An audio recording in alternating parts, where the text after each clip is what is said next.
સર્વવાલા મુક્તોની આ સેવકના પ્રેમ ભર્યા જય સ્વામિનારાયણ. વૈષ્ણવો સારંગપુરનું ત્રીજું શ્રવણ મનન નિધિધ્યાસ અને સાક્ષાત્કારનું પહેલું સાર.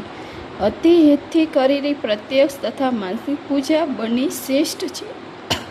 બીજું, જેની સેવા પૂજા પ્રત્યક્ષ તથા માનસિક પૂજા બંને શ્રેષ્ઠ છે, ઉત્સાહ રહેતો હોય તો તે ભક્ત તો બધું અતિ હેત કરીને કરનારો જાણવો.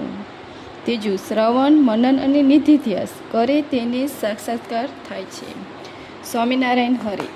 1877 શ્રાવણવદી સાતમને દિવસે સાંજને સમયે શ્રીજી મહારાજ ગામ શ્રી સારંગપુરમાંથી જીવા ખાચાના ઓરડાની ઓસરી ઢોલિયા ઉપર બિરાજમાન હતા અને શ્વેત પાગ મસ્તકે બાંધી છે ને કારો શેડાનો ખેસ ખોસ્યો છે અને ધોરો ખેસ પહેર્યો છે ને પોતાના મુખારની આગળ મુનિ તથા દેશ દેશના હરિભક્તની સભા ભરાઈને બેઠી છે.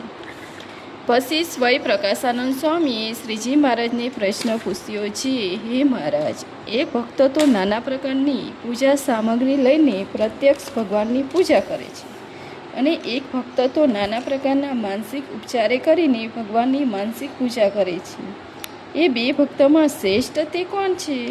ત્યારે શ્રીજી મહારાજ બોલ્યા છે, ભગવાનને વિશે પ્રેમે કરીને અતિ રોમાંચિક ગાત્ર થઈને તથા ગદગદ કંઠ થઈને જો ભગવાનની પ્રત્યક્ષ પૂજા કરે છે અથવા એવી રીતે જે ભગવાનની માનસિક પૂજા કરે છે તો એ બે શ્રેષ્ઠ છે.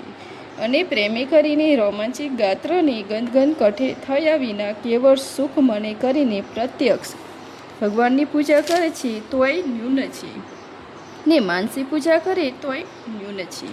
ત્યારે સોમલા ખાચરે પૂછ્યું છે, એવી રીતે જે પ્રેમ મગ્ન થઈને પ્રત્યક્ષ ભગવાનની પૂજા કરતો હોય અથવા માનસિક પૂજા કરતો હોય તે ભક્ત કયે લક્ષણે કરીને ઓળખાય? ત્યારે શ્રીજી મહારાજ બોલ્યા છે, જેને ભગવાનની પૂજા સેવાને વિશે તથા કથા વાર્તા કીર્તન વિશે અતિશય શ્રદ્ધા હોય તથા ભગવાનની અતિશય મહાત્મય સમજતો હોય ને એ બેવાના દિવસે દિવસે નવા ને નવા જ રહેતા હોય પણ ક્યારેક ગોણ ન પડે, જે મુક્તાનંદ સ્વામી અને પ્રથમ લોજપુરના દીઠા હતા ને જેવી શ્રદ્ધાને ભગવાનનું મહાત્મય હતું તેવું ને તેવું જ આજ દિવસ સુધી નવું ને નવું છે પણ ગોણ પડ્યું નથી, એવી લક્ષણે કરીને તે ભક્તને ઓળખાવો. અને એવી રીતે મહાત્મયની શ્રદ્ધા વિનાના સર્વ પાદવ શ્રી કૃષ્ણ ભગવાન બેરાજ રહેતા છે.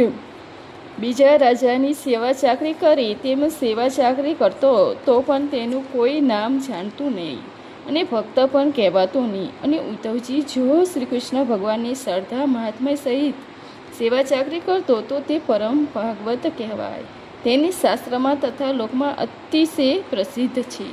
પછી નિર્વિકાનંદ સ્વામીએ પ્રશ્ન પૂછ્યો છે, હે મારા શ્રવણ મનન નિધિધ્યાસ ને સાક્ષાત્કાર તે કેને કહેવાય? ત્યારે શ્રીજી મહારાજ બોલ્યા છે, શ્રોત કરીને વાર્તા સાંભળવીને તેને શ્રવણ કરીને અને જે વાર્તા શ્રવણ કરી હોય ને વાર્તાને મને કરીને વિચાર કરીને જેટલી વાર્તા ત્યાગ કર્યો હોય તેટલી ત્યાગ કરે અને જેટલી વાર્તા ગ્રહણ કર્યો હોય તેટલી જ ગ્રહણ કરે, તેને મનન કહીએ.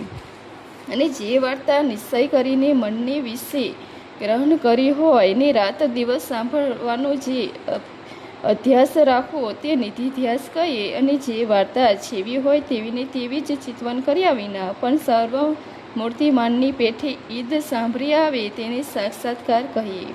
અને જો એવી રીતે આત્માના સ્વરૂપનું શ્રવણાદિક કર્યું હોય તો આત્મા સ્વરૂપનો એવી રીતે સાક્ષાત્કાર થાય. અને જો ભગવાનનું એવું રીતે શ્રવણ મનન નિધિધ્યાસ કર્યો હોય તો ભગવાનનું એવી રીતે સાક્ષાત્કાર થાય. પણ મનનને નિધિધ્યાસ એ બે કર્યા વિના કેવળ શ્રવણ કરીને સાક્ષાત્કાર થતો નથી. અને જો ભગવાનની સ્વરૂપનું દર્શન કરીને તેનું મનનને નિધિધ્યાસ તે ન કર્યા હોય તો લાખ વર્ષ સુધી દર્શન કરે તો પણ તે સ્વરૂપનું સાક્ષાત્કાર ન થાય ને તે દર્શન તો કેવળ શ્રવણ માત્રનું સરખું કહેવાય. અને જેને ભગવાનનો અંગ અંગનું દર્શન કરીને પછી તે અંગ અંગની મનનને નિધિધ્યાસ તે કર્યા હશે તો તે અંગ આજ સહેજ સાંભળી આવવું હશે. અને જે અંગનું દર્શન માત્ર જ થયું હશે તો તે અંગને સંભાળતો હશે તો પણ નહીં સંભાળતો હોય. અને કેટલાક હરિભક્તો કહે છે, અમે તો મહારાજની મૂર્તિને ધ્યાનમાં બેસીને ઘણા સાંભળીએ છીએ, તો પણ એકે અંગ ધાર્યામાં નથી આવતું, તો સમગ્ર મૂર્તિ તો ક્યાંથી આવે? તેનું પણ એ જ કારણ છે જે એ ભગવાનની મૂર્તિનો દર્શન માત્ર જ કરે છે, પણ મનનને નિધિધ્યાસ નથી કરતો. માટે કેમ ધાર્યામાં આવે? કાજે જે માઇક પડદા છે તે પણ કેવળ દ્રષ્ટિ માત્રે દેખ્યું હોય ને કેવળ શ્રવણ માત્રે સાંભળ્યું હોય ને તેને જો મનનમાં સાંભળી ન રાખ્યું હોય તો તે વિસરી જાય છે. તો જે અમાયિકને દિવ્ય એવું જે ભગવાનનું સ્વરૂપ તે તો મનનને નિધિધ્યાસ કર્યા વિના ક્યાંય સાંભળે. માટે ભગવાનનું દર્શન કરીને તથા વાર્તા સાંભળીને જો તેનું મનનને નિધિધ્યાસ નિરંતર કર્યા કરે તો તેનો સાક્ષાત્કાર થાય નહીં. તો આખી ઉંમર દર્શન શ્રવણ કરે તો પણ સાક્ષાત્કાર થાય નહીં. ઇતિ વૈષ્ણવ સારમ પૂરુંનું ત્રીજું પૂરું થયું. સહેજાનંદ સ્વામી મહારાજની જય. Like, share, subscribe. Thank you. જય સ્વામિનારાયણ.